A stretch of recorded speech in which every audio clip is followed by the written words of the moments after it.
Hey, boys and girls, it's so great to see you again. I hope you all have had a great week. Hope you're enjoying our time together on Sunday mornings. And can you remind your parents today that we have a live traditional and contemporary worship service for them on our Zoom link? We want everyone to be able to worship in the way that they best connect to God. So we are excited today. I think you guys know what next Sunday is, right? Everybody tell me? Yep, it's Easter. So I know y'all are excited for that. And today is Palm Sunday. And today we're going to tell you why it's called Palm Sunday. Now, where is EP? I told him it was Palm Sunday and to be ready. I was going to have him help me today. Oh, there you are. Are you ready, EP? Are you looking for me? Yes. Are you ready for Palm Sunday? I sure am. Remember how you told me that on Palm Sunday, how all the people laid down their palms on the ground so Jesus could ride his donkey across the palms? That's right. You remembered. Well, I asked my computer what a palm was. It told me that my palm was the inside, smooth part of my hand. Well, yeah, but...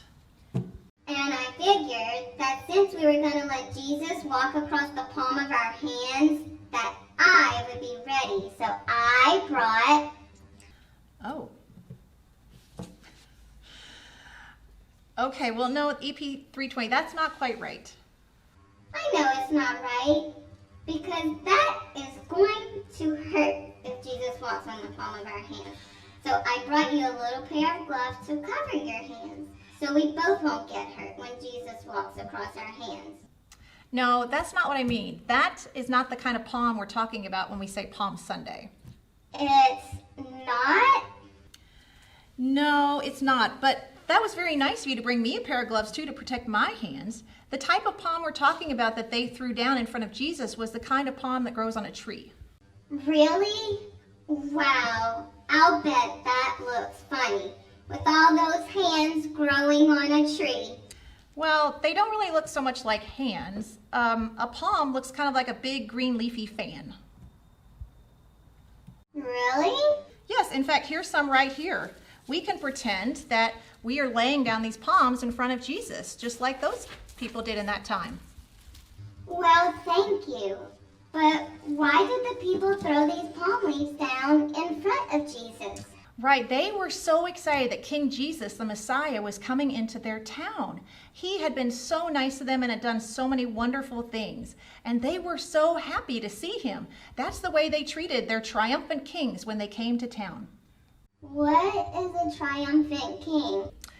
A triumphant king means he was a winner. Well, Jesus is a winner if you ask me. Let's throw down these palm leaves to pretend we are throwing them down before Jesus the winner. Yes, he's the greatest winner of all. You're absolutely right, EP 320. Okay, and now let's hear the story of Palm Sunday from Miss Holly. Hey guys, I sure do miss y'all on Sundays, but today is a special day. It's Palm Sunday, so I thought I would share the story of Palm Sunday with y'all. And I'm going to use our Jesus is Calling Bible that most of you have at home, at least the younger ones do. So if you want to follow, go to Palm Sunday. Something terrible yet wonderful was about to happen. In a few days, God's big plan would be revealed. Jesus knew what was coming, and God knew, but no one else did. On the way to Jerusalem, Jesus sent 2 disciples ahead to find a donkey for him to ride into the city. Jesus climbed onto its back. Clippity-clop. He rode it through the open city gates. Jerusalem was filled with families preparing for Passover, the year's biggest holiday. "Look, it's Jesus!" someone shouted, and they all ran to see him. And some were laying out their coats on the dirty dirt roads for the donkey to walk on, and others covered the streets with palms. And that's why we call it Palm Sunday, guys. They covered the streets with palm, almost like a red carpet in Hollywood. And the others waved the palm branches in the air, and they yelled, "Hosanna, hooray, the Son of David is here." And they said, "Blessed is Jesus who comes in the name of the Lord." And Jesus rode into the city like a king, and Jerusalem's religious leaders They did not like that one bit. Why are the people saying he comes in the name of the Lord? They grumbled. There's no way he can be the Son of God. So they were so angry that they made plans to kill Jesus. So at this time, guys, we have a verse that I wanted to share with you. It is John 16, verse 33.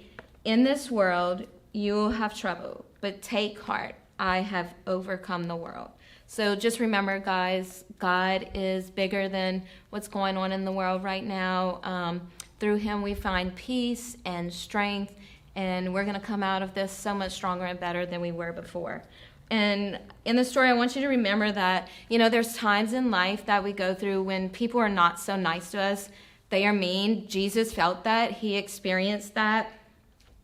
And they didn't treat him well. But remember, you can find peace in him. Stay close to him, even in the hardest of times, and he will comfort you with his peace. I hope you have a great day, guys. Miss you. Okay, and now we have a really special treat. Miss Denise, our VBS science leader, is here to do a cool science experiment with us and show us that Jesus is the triumphant king, the king over everything. Hi guys, today we're going to talk about the power over pepper. And we will learn that Jesus is king. And let's think about how the power of a king is in this experiment. This is a really cool and fun experiment using water and ground pepper.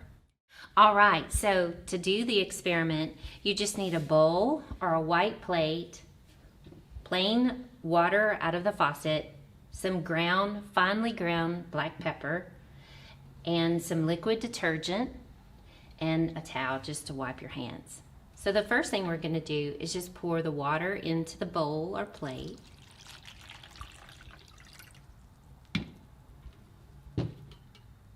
And then we'll take the finely ground black pepper and just pepper the water. And you will see the pepper stays on the surface or the top of the water. If you just stick your finger in the pepper and the water, nothing really happens except maybe you'll get a little bit of pepper on your finger. But then if you add a little bit of detergent to your finger,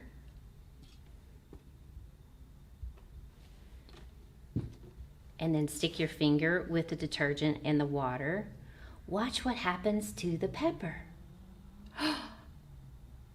It dissipates or it separates, and it moves from your finger to the sides of the bowl. It's almost like magic how the pepper moves to the sides of the bowl. So this is an explanation as to what we did in our experiment. So we poured the water into the bowl and we added the finely ground black pepper, and the pepper stayed on the surface because of the water tension. When we put our finger in the water, nothing really happened. There was no movement, except maybe a little bit of pepper stuck to my finger. But then when we added detergent, a little bit of detergent, liquid detergent, to the water and the pepper, it dissipated, it moved, it reduced the surface tension of the water, and it allowed the particles in the water to dissipate and go to the edges of the bowl. So water molecules fits firmly together. This allows, if you have probably noticed, some insects can skate or glide across the top of the water, like if you went fishing or if you were at the lake. That makes it really interesting. So if you use less pepper, I used a lot of pepper, but if you use less pepper, the pepper will dissipate even more quickly. So let's talk about it. We had power over pepper. How can we tell Jesus is king and is worthy of praise? In today's experiment, we had power over pepper because of what we did. We can tell Jesus is king because of all the miracles that he did. In today's story, they gave praise to Jesus as king because they threw cloaks or coats and palm branches on the ground in front of him as he came through the city on his donkey. How can the pepper that we use today in our experiment represent our fears, our worries, our daily challenges? Most recently, we have been going through some changes, and it has brought about a lot of fear, a lot of worry. Some people have been sick. You may have even had someone in your family that's been sick. Jesus has power over all of it. He can take our worries and fears, people that have been sick, and help them be restored because Jesus is King. Okay, and so a couple quick announcements before we get to our songs. We're still working on some snowflakes at home and our VBS shields. So there's templates, ideas in the email that I sent out this past week and on our Facebook page. So we'd love to have you help make those decorations at home for VBS this summer. And we're doing our Adopt a Senior service project. So if you'd like to adopt a senior and just make a weekly phone call and provide a card or a coloring or a picture to them each week, that would be great. We have a lot of seniors that would just love to have a friend or companion during this difficult time. So feel free to join in on either of those, the craft project or the service project. We'd love to have your participation. And now I think we're ready to introduce our songs. Okay, I think everyone is up for a new VBS song, right? So this one is called Be Strong in the Lord. That is a great message for all of us during this time. And our next song is He's Got the Whole World in His Hands. And I will make sure to pray for the whole world at the end of our songs and videos.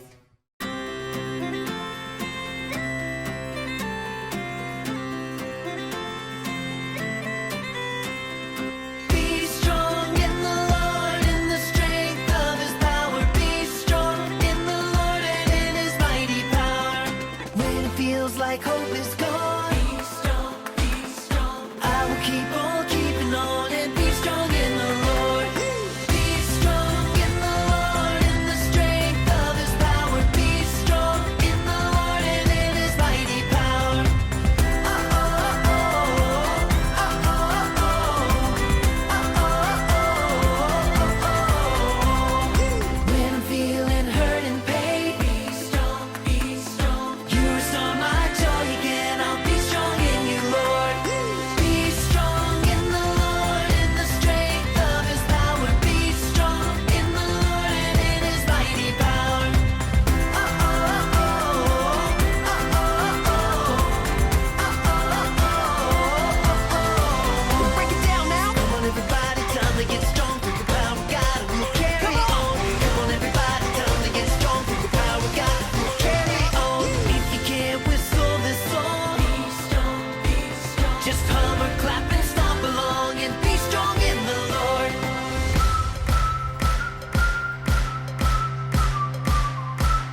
Thank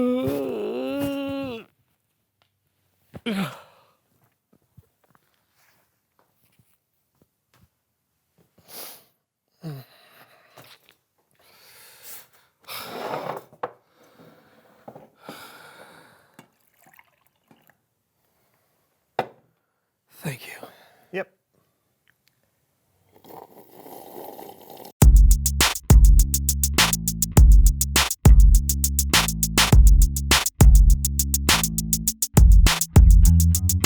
Hello, so-and-so friends. Hey to you and all of our viewers. From near and far. Welcome to the So-and-so Show. I'm John. And I'm Brandon. And we have got a show for you today. That we do. Why don't you tell them about it, John? Oh, no, my friend, after you. I insist. No, After you. no, I insist after you.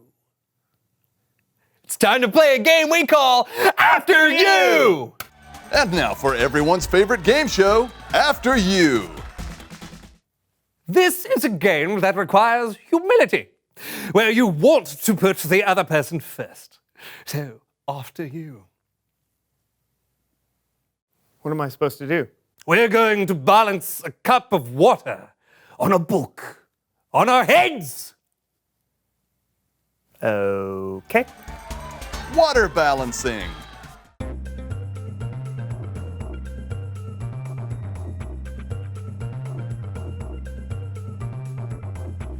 After you! Yes!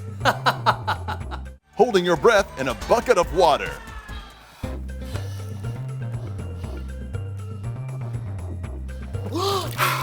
After you! Standing on a box while being hit with a palm frond. After you. After you. After you. After you. Nope. Whoa, whoa.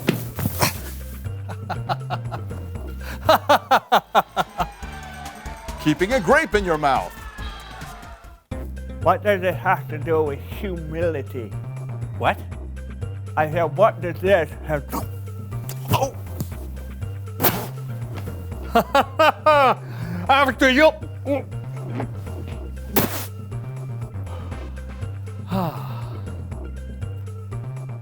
Thanks for playing After You. What a great game. Was it? Yeah, I'm so much more humble than you. I put you first every You time. did not put me first. Sure I did. No, you did not. Sure I did. You were the first to drop the water, the first to choke on a grape. I put you first in the game, which makes me first in putting you first. Wait a minute. Maybe I should have put you first by telling you to put me first. But if you put me first, because I let you put me first, I'd still be first at putting you first, which means, oh! It was you who were putting me first all along. Well played, Brandon. Well played. Uh-huh. It's Bible story time with Kellen.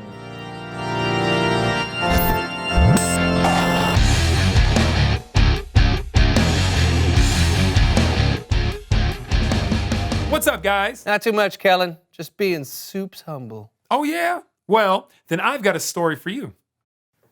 After you, Kellen. No. I'm humble. Thank you. Our story picks up just after Jesus shared what he knew would be his last supper with his disciples. His heart was very heavy, so Jesus led his disciples outside to a place called Gethsemane, a kind of garden with olive trees. And Jesus asked Peter, John, and James to keep watch so he could pray. The disciples sat and waited, tired after a full meal, while Jesus went off by himself to pray to God. It was not a happy prayer. Something very bad was going to happen to Jesus that night, and he knew it. He was so sad, so anxious, and he prayed to his Father in heaven with all his might. My Father, if it is possible, take this cup of suffering away from me. But let what you want be done, not what I want. He prayed this way for what felt like an hour. But when he returned to his friends, he found them sound asleep. Couldn't you keep watch with me for 1 hour? Watch and pray. Then you won't fall into sin when you are tempted. The spirit is willing, but the body is weak.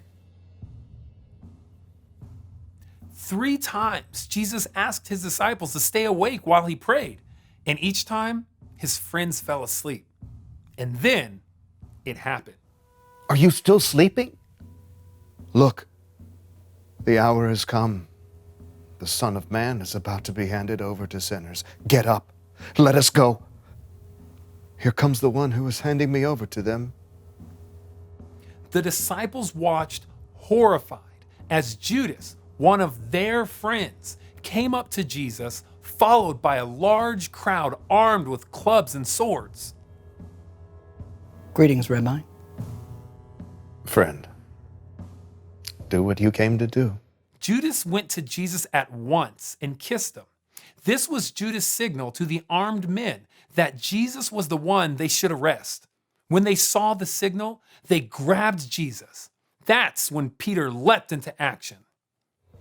Peter took out a sword and lifted it. He swung the sword at the servant of the high priest and cut off his right ear. Yeah. Go, Peter. Woo! Yes! And then Jesus' disciples fought off the armed men and brought Jesus safely back home. Thanks for the story, Kellen. Yeah. Actually, that's not exactly what happened. Oh, don't ruin this happy ending for me, Kellen. So Peter cut off the servant's ear. But then, before things got completely out of hand, Jesus spoke out to the angry crowd. Put your sword back in its place. All who use the sword will die by the sword. Do you think I can't ask my Father for help? He would send an army of angels right away. But then, how would the scriptures come true?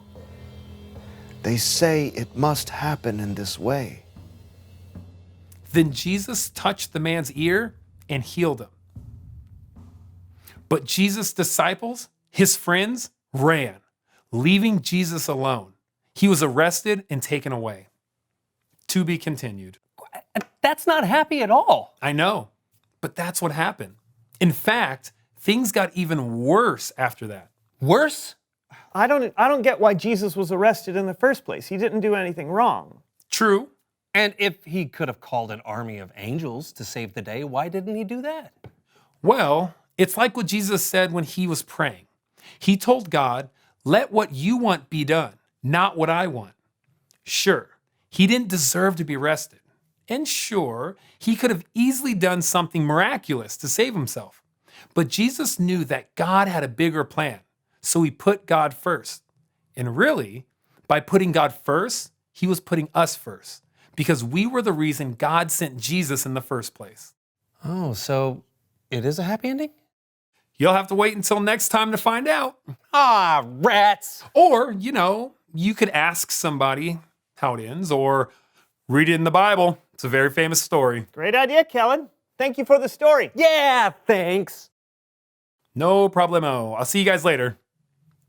Later.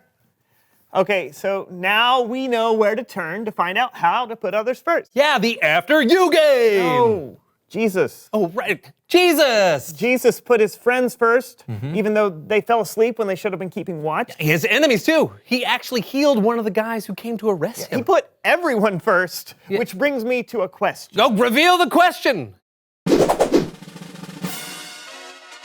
How do you put others first? By letting them order before me at a restaurant. Oh, yeah, or by watching what someone else wants to watch on TV. See, that's why you sat through 14 hours of baking shows with me last week. Yeah, and I still don't know what fondant is. You know what? You win, friend. You win, my friend. You are definitely the most humble person Not alive. a competition. Well, you're number one. No. You're number one. You're number one. No, you're putting me first, so I'm number one. No, you're number two.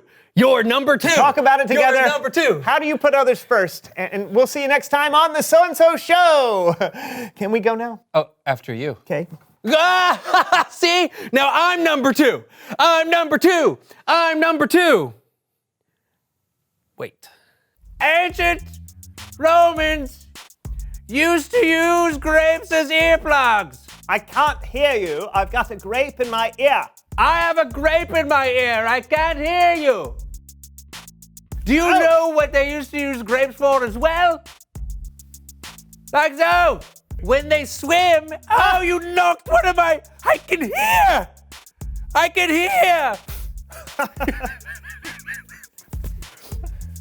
End it.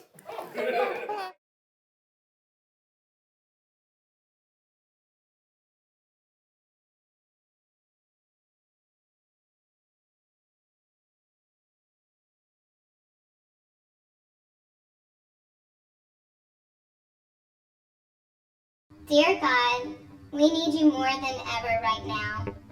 We ask that you hear our cries, Lord. Heal this land. I ask that you protect all of our Bay Harbor families. I ask that your love and strength pours into them, Father, like never before. That they find peace in you and in your word. We know you have this, Lord. You are fighting our battles. We lay all of our fears and our worries at your feet right now. We surrender to you, God, the Most High. In Jesus' name, amen.